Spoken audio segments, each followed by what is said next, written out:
નમસ્કાર વિદ્યાર્થી મિત્રો, ગુડ મોર્નિંગ. કેમ છો? મજામાં ને? વાલા વિદ્યાર્થી મિત્રો, એંગ્લો ઉર્દુ હાઈસ્કૂલ ગુજરાતી માધ્યમ સુરત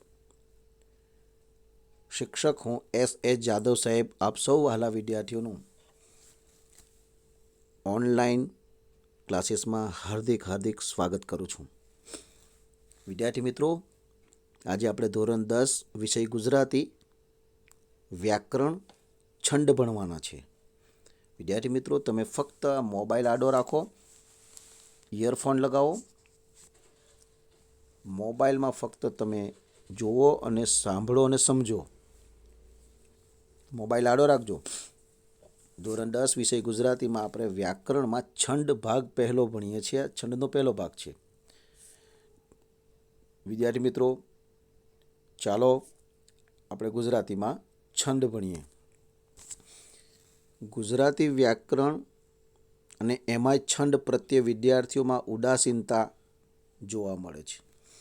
વિદ્યાર્થી મિત્રો, ગુજરાતી પુસ્તકમાં પદ્ય અને ગદ્ય આવે, પાઠ અને કવિતાઓ આવે. આ બે ભણવામાં તમને મજા પડતી હશે, પણ અમારો અનુભવ છે કે વ્યાકરણ ભણવામાં થોડી ઉદાસીનતા એટલે રસ ઓછો દાખવે છે વિદ્યાર્થીઓ. અને વ્યાકરણમાંય પાછો છંદ હોય, ધોરણ 10માં છંદ આવે છે, એમાં એ વધારે ઉદાસીનતા દાખવે છે, એમાં બહુ રસ ધરાવતા નથી. એનું પરિણામ એ આવે છે કે 10માની બોર્ડની પરીક્ષામાં આ છંદ 2 માર્કના પૂછાય છે અને વિદ્યાર્થી રસ નથી લેતો, એમાં અભ્યાસ બરાબર નથી કરતો વ્યાકરણ છંદમાં, તો એના 2 માર્ક ઓછા થઈ જાય છે. વિદ્યાર્થી મિત્રો, ટીપે ટીપે સરોવર ભરાય અને કાંકરે કાંકરે પાળ બંધાય. તો આપણે થોડું ધ્યાન આપીને, થોડો રસપૂર્વક વ્યાકરણ અને છંદનો જો આપણે અભ્યાસ કરીએ તો મને આશા છે તમને પૂરેપૂરા માર્ક્સ મળશે. જરૂર છે રસપૂર્વક સમજવાની. તો આવો મિત્રો, છંદો ખૂબ સહેલા છે. ગુજરાતી વ્યાકરણ સહેલું છે, છંદો પણ સહેલા છે. જરૂર છે રસપૂર્વક સમજવાની. તો આપણે જોઈએ છે છંદ. છંદનો લાક્ષણિક અર્થ આવર્તન થાય. આવર્તન એટલે ફરી ફરીને આવવું, એટલે પુનરાવર્તન. લઘુ ગુરુની માત્રાના આવર્તન દ્વારા જુદી જુદી લયભાત ઉપસાવવામાં આવે તે લયભાત એટલે છંદ. આ લયભાત કાવ્યને મધુર બનાવે છે મિત્રો. લયભાત એટલે એની ગયતા, ગાઈ શકાય, એની લચકતા, અને છંદને કારણે કાવ્ય મધુર બને, આકર્ષક બને, આપણને ગમે છે. ટૂંકમાં કેવું હોય, ટૂંકામાં ટૂંકી વ્યાખ્યા કે છંદ એટલે શું, તો કે છંદ એટલે મધુરતા લાવવા માટે પંક્તિમાં અક્ષરોની ચોક્કસ પ્રકારની ગોઠવણીને છંદ કહે છે. એક ચોક્કસ પ્રકારની એમાં અક્ષરોની ગોઠવણી થાય, એનું માપ હોય, એને છંદ કહેવાય મિત્રો. અને છંદોબદ્ધ કવિતાઓ ખૂબ મધુરતાવાળી હોય છે અને આપણને ગમે છે. આગળ જોઈએ આપણે આ છંદનો શરૂઆત મેં તમને એનો પરિચય કરાવ્યો.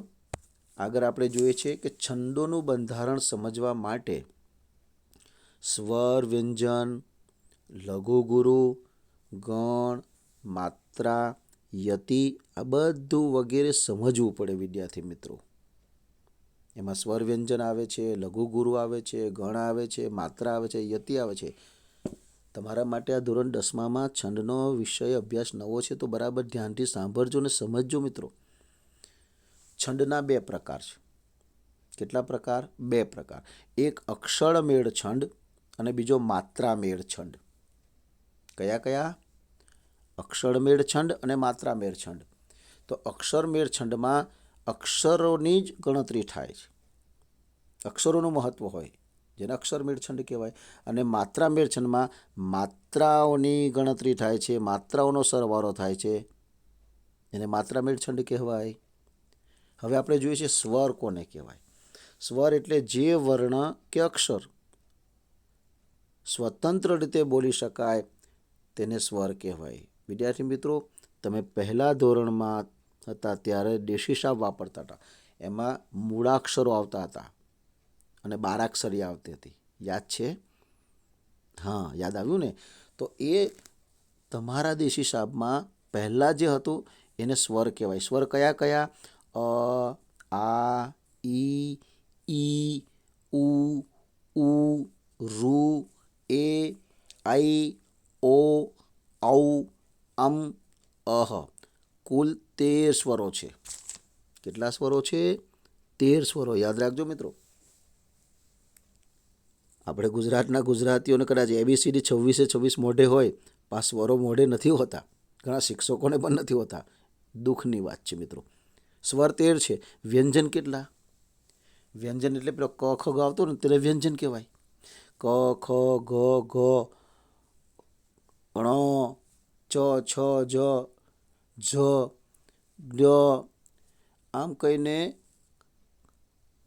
ક્ષ સુધી આવે અને 36 વ્યંજનો છે. ક ખ ગ ઘ ણ ચ છ જ ઝ ણ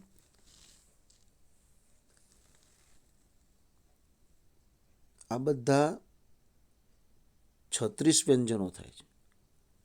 34 વધુ વ્યવહારમાં ઉપયોગી છે, વપરાય છે, અને 34 + 2 2 અનુનાસિક છે, જેને અંગ કહેવાય છે, જેનો ઉચ્ચાર નાકમાંથી થાય છે. અણ અને ય એ 34 + 2 કુલ 36 વ્યંજનો છે મિત્રો. યાદ રાખજો. આ સ્વર અને વ્યંજન જોયું. આગળ જોઈએ. છંદ શીખવામાં લઘુ આવે. લઘુ એટલે નાનો. નાની વસ્તુને આપણે લઘુ કહીએ છીએ. લઘુભાઈ. લઘુ એટલે નાનો. હસ્વ એ નાનું સ્વરૂપ છે. રસ્વ જે કહેવાય, રસ્વ એટલે શું? રસ્વ કોને કહેવાય? લઘુ કોને કહેવાય? કે ઉચ્ચારણમાં જે નાનો હોય એને રસ્વ કહેવાય. જો લખાય છે હ જેવો પણ ઉચ્ચાર થાય છે રસ્વ. યાદ રાખજો. ઉચ્ચારણમાં જે નાનો હોય, આપણા ગળાની જે સ્વર પેટી છે એ ઓછો સમય લે. જે ઉચ્ચારો સ્વર પેટીમાં ઓછો સમય લે, દાખલા તરીકે અ, નાનો ઈ, નાનો ઉ, રૂ ઋષિનો રૂ, આ બધા સ્વરવાળા અક્ષરો કને રસ્વઈ કી, કને રસ્વઉ ખુ, શ્રુ, પ્ર, આ બધા લઘુ કહેવાય છે, જેને હસ્વ કહેવાય છે. અને વ્યાકરણમાં છંદમાં એનું ચિહ્ન ચાંદરા જેવો છે, ચાંદબિંડી જેવું. એને યુ આકાર જેવો હોય છે. જુઓ, અંગ્રેજીમાં યુ આકાર જેવો. જે લઘુ અક્ષર હોય એની ઉપર યુ ચિહ્ન મુકાય છે. એ આગળ તમને સમજાશે. એને લ પણ કહેવાય છે. મોટા અક્ષરને ગુરુને ગા કહેવાય છે. લઘુને આવું ચિહ્ન મુકાય છે અને લ પણ કહેવાય છે. ગુરુ કોને કહેવાય? ગુરુનો અર્થ મોટો થાય. ઉચ્ચારણમાં જે મોટો હોય, જેની પર ભાર દેવાતો હોય બોલવામાં. સ્વર પેટીમાં જે વધુ સમય લે, થડકો આવે બોલવામાં. દાખલા તરીકે આ, મોટો ઈ, મોટો ઉ, અને એક માત્ર એ, અને બે માત્ર ઐ, અને કાનો માત્ર ઓ, અને કાનો બે માત્ર ઔ, અને અનુસ્વર અમ, અહ. મિત્રો, બોલવામાં જે આવા ઠડકા લે, દાખલા તરીકે કને કાનો કા, કને દીર્ઘઈ કી, અને પર થડકોને ભાળ આવે છે બોલવામાં મિત્રો. અને એનું ચિહ્ન આડી લીટી હોય છે. જુઓ, ડેશ જેવું હોય છે. આડી લીટી ગુરુનું ચિહ્ન હોય છે વ્યાકરણમાં. એને ગા પણ કહેવાય છે. ગા કાનો લાગે છે એટલે એ એમાં સ્વર ભળે છે. ગ વત્તા આ એટલે ગા થાય છે. મિત્રો, લઘુનું ચિહ્ન ઇંગ્લિશના યુ જેવું હોય છે અને ગુરુનું ચિહ્ન આડી લીટી હોય છે, ગા. હવે યતિ આવે છે. યતિ કોને કહેવાય મિત્રો? પંક્તિમાં અટક સ્થાન આવે તેને યતિ કહેવાય છે. આપણે કાવ્ય પંક્તિ બોલીએ તો વચ્ચે સહેજ અટકાય છે. કોઈ જગ્યાએ અટકીએ છીએ આપણે, તો જ્યાં અટકીએ એ અક્ષર પછી જ્યાં અટકીએ તેને અટક સ્થાન કહીએ અથવા યતિ કહેવાય છે. જો નીચે ઉદાહરણ આપું છું. ઊંચા ઊંચા, શિવ શિખરના. આ ઊંચા ઊંચા, બીજા ઊંચા પછી સહેજ અટક્યો ને હું, તો એ બીજા ઊંચા ચા પછી એનું અટક સ્થાન કહેવાય. જે અલ્પ વિરામ છે એ અટક સ્થાન છે. શિવ શિખરના ના પછી અલ્પ વિરામ ચિહ્ન છે એને અટક સ્થાન યાને યતિ કહેવાય. તો અહીંયા એમ કહી શકાય કે ચોઠા અને 5, 6, 7, 8, 9, 10. 4 અને 10 યતિ કહેવાય. એટલે 4 અને યતિ 10માં પછી યતિ કહેવાય. 4 અને 10 અક્ષરે યતિ એમ કહી શકાય. યતિભંગ કોને કહેવાય? કે જે તે છંદના બંધારણ મુજબના અક્ષરે અટક સ્થાને યતિ ન આવે તેને યતિભંગ કહેવાય. આગળ આપણે જો યતિ કે નક્કી કરેલા છંદમાં જ્યાં અક્ષર એ અટકવાનું આવે, અટક સ્થાન આવે, પણ જ્યાં અટક સ્થાને યતિ ન આવે તેને યતિભંગ કહેવાય છે મિત્રો. છૂટ. છૂટ કોને કહેવાય? છૂટ એટલે કાવ્યમાં લઘુને ગુરુ અને ગુરુને લઘુ ગણાય તેને છૂટ કહે છે. કોઈક વાર કાવ્યમાં બંધારણ જાળવવા કે બેસાડવા કે લઘુ ગુરુની સંખ્યા સરખી કરવા કે પંક્તિના અર્થને સિદ્ધ કરવા માટે કવિ છૂટ લઈ શકે છે. છૂટ લેતા ઉચ્ચાર બદલાતા નથી, લઘુ ગુરુ બદલાય છે. દાખલા તરીકે બક ઠાકોર, બળવંતરાય કલ્યાણરાય ઠાકોર નામના બહુ પ્રસિદ્ધ કવિ થઈ ગયા. તેમણે રચેલું એક કાવ્ય છે જૂનું પિયર ઘર. એમાં બેઠી ખાટે ફરી વળી એ પહેલી જ પંક્તિમાં છૂટ લીધી છે કવિએ કે જ્યાં લઘુ હોય ત્યાં ગુરુ કર્યો છે, જ્યાં ગુરુ હોય ત્યાં લઘુ કર્યો છે. મિત્રો, આવો જ બીજી કવિતા છે પ્રશ્ન, બીજી કવિતા છે તીર્થોત્તમ. આ કાવ્યમાં કવિએ છૂટ લીધી છે. છૂટ એટલે જ્યાં લઘુ હોય ત્યાં ગુરુ ને ગુરુ હોય ત્યાં લઘુ એમણે કર્યું હોય. શા માટે કરે આવું? કોઈક કાવ્યનું ચોક્કસ બંધારણ જાળવવા, છંદનું બંધારણ જાળવવા માટે, કે કોઈ કાવ્ય પંક્તિના અર્થને સિદ્ધ કરવા માટે, કે લઘુ ગુરુની સંખ્યાઓ સરખી કરવા, મેર કરવા માટે કવિ આવી છૂટ લઈ શકે છે. અને તે કવિ જ છૂટ લઈ શકે છે, બીજા આપણે કોઈ છૂટ લઈ શકીએ નહીં. સમજાય છે ને મિત્રો તમને? હા, ધ્યાન આપતા રહેજો, તમને સમજાશે. મિત્રો, છંદમાં આપણે ભણ્યા છૂટ, અને હવે આગળ આપણે તમે મોબાઈલમાં જ ધ્યાન રાખજો. આગળ જોઈએ છે છંદના બંધારણમાં આવે છે એક તાલ. છંદમાં અમુક અમુક અંતરે ભાર મુકાય છે જેને તાલ કહે છે મિત્રો. જેની પર વજન મુકાય, ભાર મુકાય તેને તાલ કહેવામાં આવે છે. આ તાલ એક એનો માપ છે મિત્રો. બીજું આવે છે ચરણ. ચરણ કોને કહેવાય? કે છંદની પૂરેપૂરા માપવાળી એક લીટીને ચરણ કહે છે, અથવા પાદ પણ કહે છે, શ્લોક પણ કહેવાય છે. તો આ ચરણ સામાન્ય રીતે અલગ અલગ પંક્તિ એ લખાય છે. દાખલા તરીકે નીચે જુઓ, દીપકના બે દીકરા, અલ્પવિરામ છે, કાજળ ને અજવાસ. આ દીપકના બે દીકરા એક આખી કાવ્ય પંક્તિ થઈ. પણ જુઓ, દીપકના બે દીકરા એ પહેલું ચરણ થયું, ચરણ 1. કાજળ ને અજવાસ એ ચરણ બીજું થયું. તો એવું કહી શકાય કે એક પંક્તિમાં 2 ચરણ આવ્યા. નીચે જુઓ, એક કપૂટ કાળો કરે એ ચરણ 3 થયું. બીજો દિયે પ્રકાશ એ ચરણ 4થું થયું. તો અહીંયા પહેલી પંક્તિમાં 2 ચરણ, બીજી પંક્તિમાં 2 ચરણ છે. એટલે એક એક પંક્તિમાં 2 ચરણ આવી શકે છે. સમજાઈ ગયું મિત્રો? ચરણ એક સ્વતંત્ર છે. કોઈ પંક્તિમાં 2 ચરણ આવે, મોટાભાગે 2 ચરણ આવે છે, કોઈમાં 3 ચરણ આવે, 4 ચરણ આવે. પણ સ્વતંત્ર જ્યાં એક પંક્તિમાં આ 2 ચરણો છે, ખાસ કરીને દોહાઓમાં, અર્થ વિસ્તારોમાં 4 ચરણના હોય છે. પછી એક આવે છે કડી કે શ્લોક. 4 ચરણ કે પાદની એક કડીને શ્લોક કહે છે. જો 4 ચરણ, ઉપર 4 ચરણ છે, આવા 4 ચરણને, ચરણ એટલે 4, એને પાદ અથવા કડી કે શ્લોક પણ કહેવાય છે.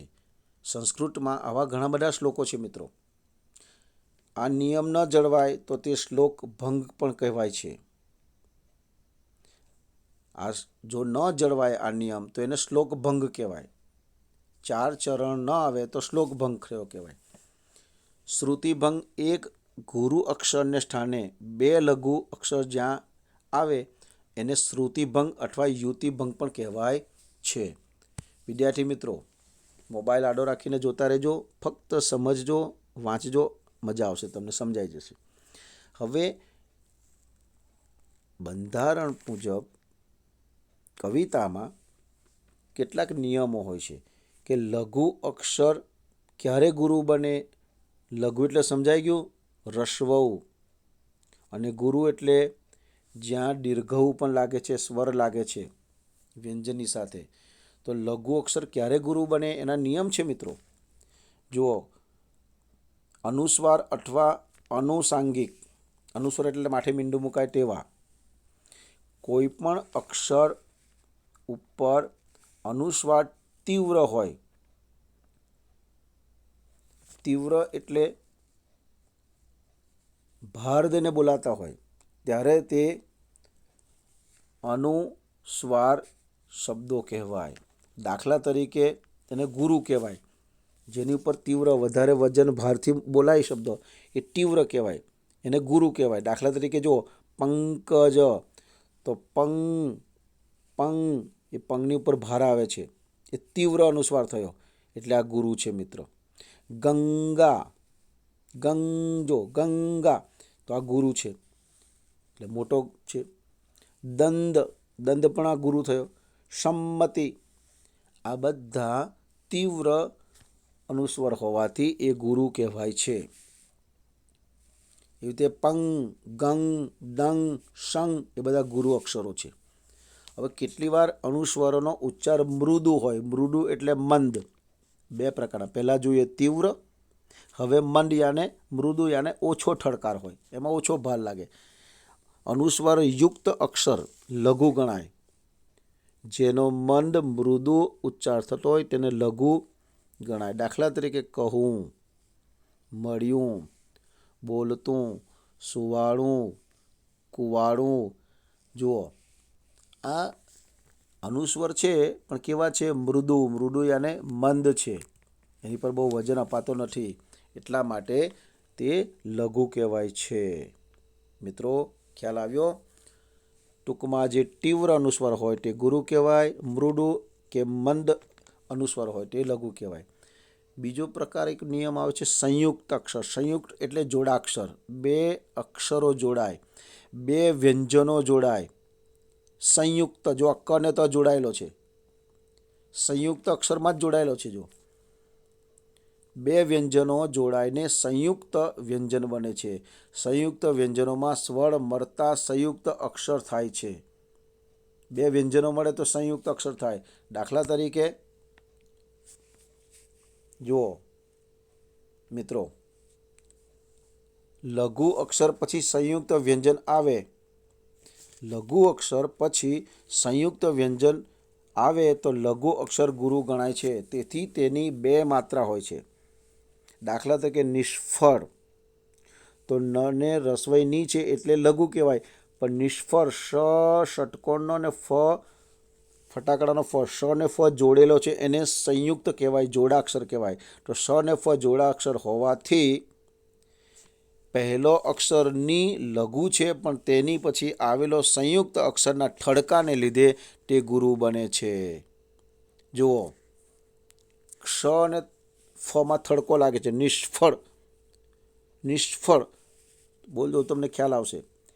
તો સ ને ફ ન થડકો લાગતો હોવાથી આ ન લઘુ એ ગુરુ બની જાય છે. આ નિયમ યાદ રાખજો. દાખલા તરીકે દુષ્ટ, સ ને ટ સંયુક્ત જોડાક્ષર છે એટલે દુ છે રસ્વ છે લઘુ પણ એ ગુરુ થઈ જાય છે. શિષ્ટ, સ ષટકોણનો ટ ટપાલીનો જોડાક્ષર સંયુક્ત અક્ષર આવ્યા એટલે એને કારણે ઠડકો લાગવાથી સ લઘુ છે, સ ને રસવાઈ પણ નિયમ પ્રમાણે એ દીર્ઘય ગણાય છે એટલે ગુરુ ગણાય છે. યાદ રાખજો. દ્રષ્ટિ ગુરુ અક્ષર બની જાય છે. જ્યારે સંયુક્ત અક્ષરોનો ઉચ્ચાર મૃદુ હોય ત્યારે પૂર્વે આવેલા લઘુ અક્ષર લઘુ જ રહે છે, 1 માત્રાવાળો રહે છે. અહીંયા માત્રા મેળ છન્ની વાત થાય છે મિત્રો. ગળ્યું, કળ્યું, પડ્યો, મળ્યા.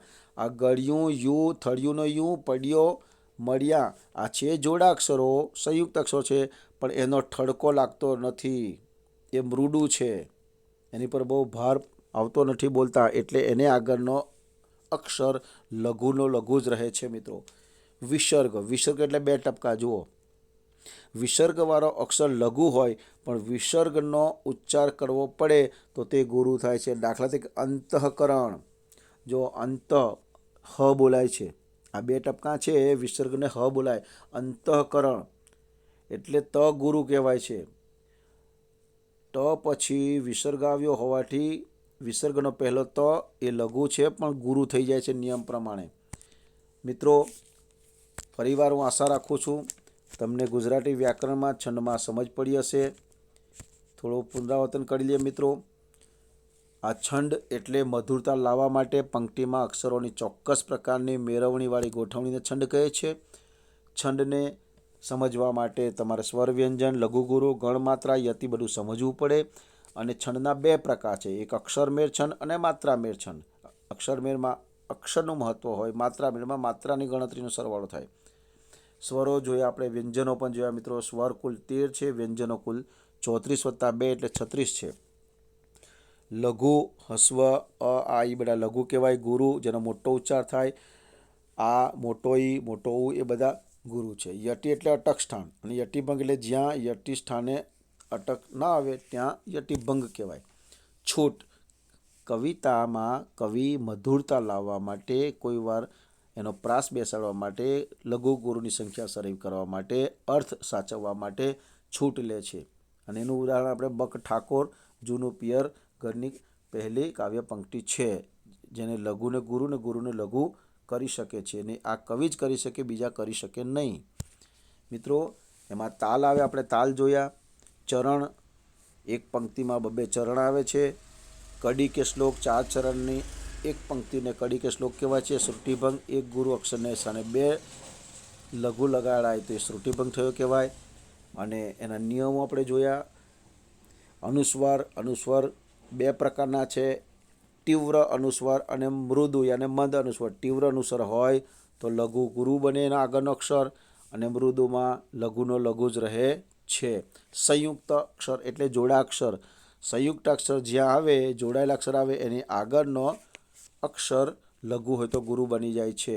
અને જો એનો ઉચ્ચાર મૃદુ થતો હોય, જોડાક્ષરનો સંયુક્તાક્ષરનો ઉચ્ચાર મૃદુ થતો હોય, જેમાં ઠળકાર ન હોય, તો પછી એ લઘુનો લઘુ રહે છે.